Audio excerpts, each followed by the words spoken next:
Halo semuanya, pada video kali ini saya ingin membahas mengenai sketsa grafik pada suatu fungsi. Nah, untuk mensketsa grafik sebenarnya ini merupakan penerapan dari turunan. Kenapa? Karena ketika kita mensketsa, maka kita membutuhkan turun pertama dan turun kedua untuk memastikan bahwa sketsa kita itu benar. Begitu. Nah, pada video ini saya ingin membahas mengenai titik belok ya. Jadi apa yang terjadi pada suatu fungsi jika memiliki titik belok. Nah, untuk teorema kemudian definisi yang dipakai mengenai penerapan turunan, yaitu uji turunan pertama dan uji turunan kedua, dapat teman-teman lihat pada blog saya yang tertera pada layar. Nah, oke. Saya langsung pada cara menggambarkan grafik ya. Jadi ada 3 tahap. Yang pertama adalah mencari titik potong terhadap sumbu X, kemudian titik potong terhadap sumbu Y, kemudian yang ketiga adalah mencari titik kritisnya ya. Jika di sini akan ada 3, yaitu kita melihat pada ujung intervalnya, kemudian titik stasioner, kemudian titik singular. Nah, keterangan dari titik-titik ini juga sudah saya jelaskan pada blog saya.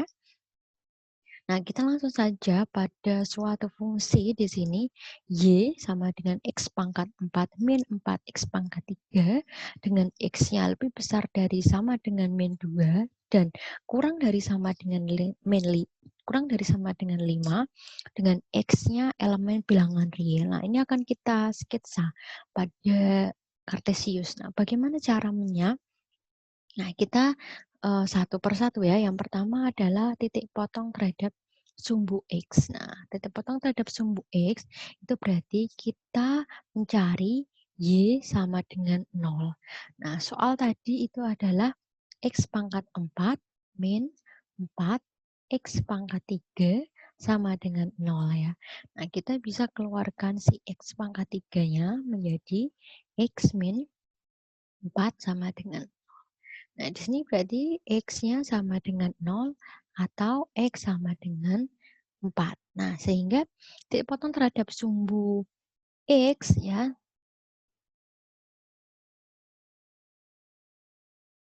Nah, itu adalah 0,0 dan 4,0.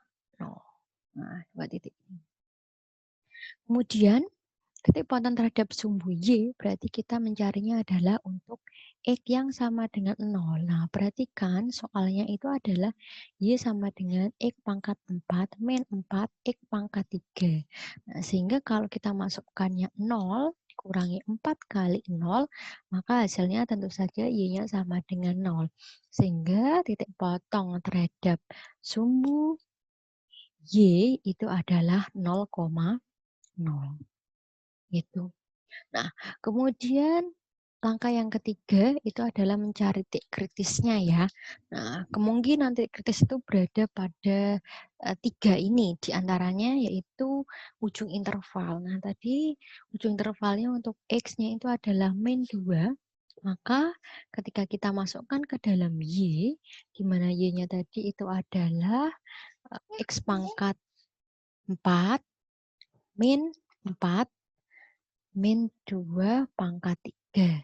Nah, hasilnya adalah 48. Nanti teman-teman bisa cek ya. Kemudian untuk X sama dengan 5, Y-nya itu adalah 5 pangkat 4 min 4 kali 5 pangkat 3, yaitu 125. Nanti bisa dicek. Nah, kemudian yang kedua itu adalah kita mencari titik kritisnya pada titik stasioner. Nah, titik stasioner itu adalah di saat turun pertamanya sama dengan 0 ya. Nah, di sini ada rangkaian. Yang pertama itu adalah uji turunan yang pertama, yaitu kita melihat titik stasionernya Y aksen sama dengan 0. Nah, saya ingatkan kembali Y-nya itu adalah X pangkat 4, min 4, X pangkat 3. Nah, kita cari ya. Berarti 4, X pangkat 3, min 12, X kuadrat sama dengan 0. Nah, berarti di sini adalah 4X kita keluarkan dalam 4X kuadrat ya. Kemudian di dalam kurungnya adalah X min 3 sama dengan 0. Nah, berarti di sini kita bisa mendapatkan nilai X-nya itu sama dengan 0 atau X sama dengan 3. Nah, oke. Kemudian kita cari di sini adalah 0 dan 3. Ya. Nah, di sini kita lihat dulu di dalam intervalnya. Ya, di dalam intervalnya itu dia positif atau negatif untuk melihat kemonotonan fungsinya. Nah, cara ngeceknya paling mudah itu adalah di X sama dengan 1. Nah, untuk ngeceknya jangan ke soal ya, tapi ke dalam ini. Nah, yang sudah kita turunkan. 1 dimasukkan ke sini hasilnya positif atau negatif? Nah, ternyata negatif ya. Nah, karena si nolnya ini ya, itu kan dari sini. Nah, ini pangkatnya kan genap ya, dari sini kan. Nah, berarti di sini pasti nggak ganti tanda. Artinya di sini negatif. Nah, karena 3 itu pangkatnya ganjil, berarti di sini adalah positif. Nah, sesuai dengan uji turunan kedua, bisa dibaca pada blog saya di situ. Maka di sini adalah turun dan turun. Nah, kemudian di sini adalah naik. Nah, di sini perlu satu lagi yaitu menggunakan uji turunan kedua ya. Jadi di sini ada yang namanya uji turunan kedua. Nah, uji turunan kedua itu berarti kita memakai turunan kedua ya. Berarti di sini nah kita turunkan 2 kali berarti adalah 4 kali 3 ya, berarti 12 X kuadrat min 24 X sama dengan 0. Nah, kemudian di sini 12 dikeluarkan, berarti tinggal X min 2 sama dengan 0. Nah, sehingga X-nya sama dengan 0 atau X sama dengan 2. Nah, kita cek seperti tadi ya. Di sini adalah 0, kemudian di sini adalah 2. Nah, kita cek pada di dalam interval ya, yaitu paling mudah adalah 1. 1 dimasukkan ke mana? Nah, dimasukkan ke sini ya, jangan lupa, jangan ke soal ya. Nah, ini berarti di sini adalah negatif hasilnya. Kemudian karena masing-masing tanda itu berpangkat ganjil, berarti di sini pasti berganti tanda. Nah, oke. Kemudian sesuai dengan uji turunan kedua, kalau turunan keduanya itu positif, maka dia adalah cekung ke bawah. Turunan keduanya negatif berarti dia cekung ke atas, dan kemudian turunan keduanya positif berarti cekung ke bawah. Oke, kita sudah dapatkan. Nah, sekarang kita perlu satu lagi, yaitu titik singular. Nah, titik singular itu adalah titik turunan keduanya, turunan pertama. Di sini turunan pertama, X-nya tidak ada. Nah, ini maksudnya apa? Cek gitu. Dicek apakah turunan keduanya itu turunan pertamanya tidak ada gitu. Nah, dapat kita lihat tadi ya bahwa Y aksennya itu kan 4X pangkat 3 min 12X kuadrat.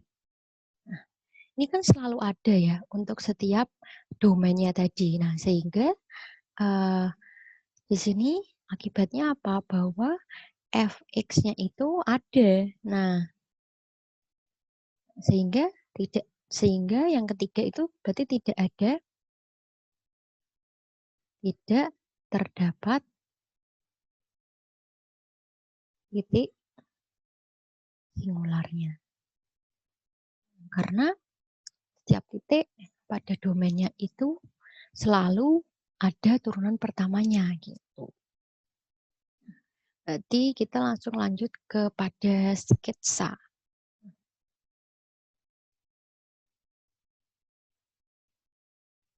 Nah, ini adalah sumbu Y. Kemudian di sini adalah sumbu X. Nah, kita lihat dulu tadi grafik itu memotong sumbu X di 0,0 ya. Jadi di sini saya buat berbeda. Nah, ini di 0,0 dan 4 ya. Nah, katakanlah di sini. Berarti dia akan memotong di 4. Nah, kemudian ujung intervalnya adalah 5 dan di sini adalah 2. Nah, maka di sini 2-nya itu bisa teman-teman cari, hasilnya 2 itu adalah 48. Nah, katakanlah di sini ya. Berarti ketemunya di sini. Nah, karena sebelum 0 itu adalah monoton turun dan juga dia cekung ke bawah. Nah, sehingga di sini nanti. Nah, seperti ini. Kemudian setelah 0 itu adalah cekung ke bawah juga, tapi dia monoton turun tapi cekung ke atas. Nah, seperti apa itu? Nah, ini berarti di sini kita lihat dulu. Ini 1, 2, ya. Nah, berarti di sini cekung ke atasnya itu sampai di 2 saja ya. Nah, sehingga di sini gini.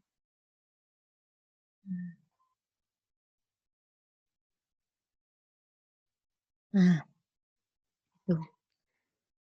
Oke, cekung ke bawah. Kemudian setelah 2 itu dia cekung ke atas ya. Tapi monotonnya naik gitu. Monotonnya masih turun gitu. Nah, berarti seperti apa? Nah, ini berarti 3-nya itu kalau bisa teman-teman cari dulu. Ya. 3-nya itu sama dengan min 27. Coba dicari dulu. Dalam min 27. Nah, sehingga nanti akan terjadi perubahan kecekungan ya, teman-teman ya.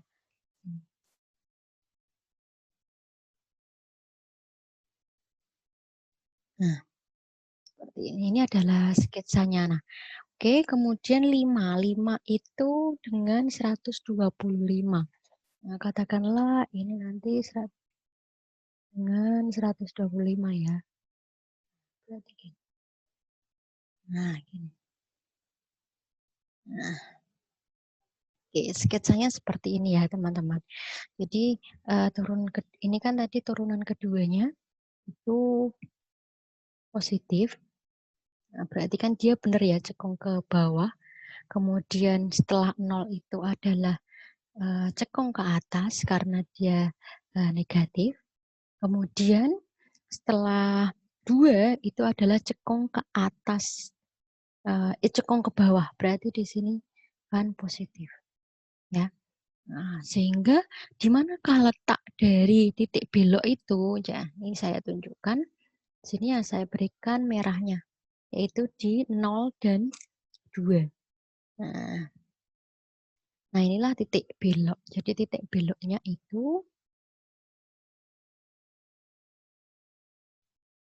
di X sama dengan 0 dan di X sama dengan 2 ya. Nah, kenapa? Karena terjadi perubahan kecekungan.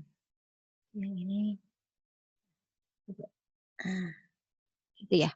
Jadi silakan di itu.